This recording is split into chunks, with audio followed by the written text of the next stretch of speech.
আল্লাহ রাব্বুল আলামিন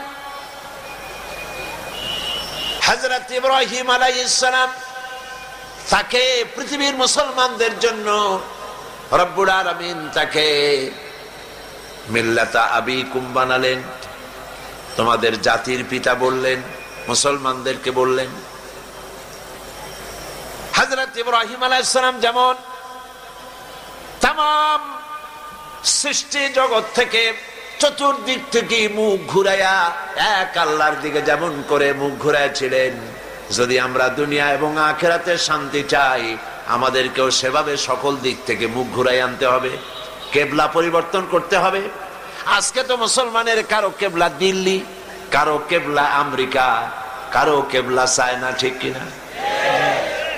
সুতরাং কেবলা ঘুরান, চতুর্দিক থেকে মুখ ঘুরাইয়া জাতির পিতা যা বলেছিলেন আসুন সবাই মিলে তার সুরে সুর মুলাই। ইন্নী ওয়াজ্জাহতু ওয়াজহিয়া লিল্লাযী ফাতারাস সামাওয়াতি ওয়াল আরদা হানিফা। জানেন না আপনারা? পড়েন, ইন্নী ওয়াজ্জাহতু ওয়াজহিয়া লিল্লাযী فطر السماوات والأرض حنيفا وما أنا من المشركين إني وجهت وجهي للذي فطر السماوات والأرض حنيفا। নিশ্চয়ই আমার চেহারা, আমার মুখ, আমার চিন্তা চেতনা মননশীলতা আমি সব দিক থেকে ঘুরাইয়া আমি নিয়ে আসলাম সেই দিকে।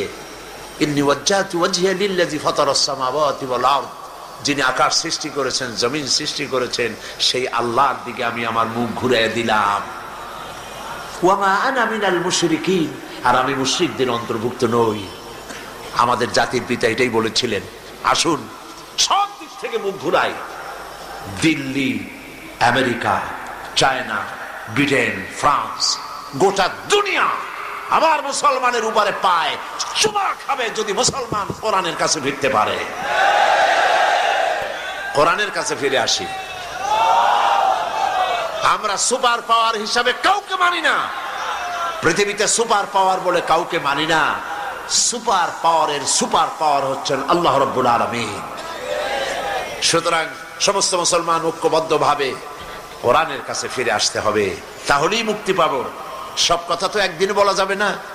আমি একটা বড় সাবজেক্ট ধরেছি, ছোট্ট আয়াত, কিন্তু আলোচনা ব্যাপক।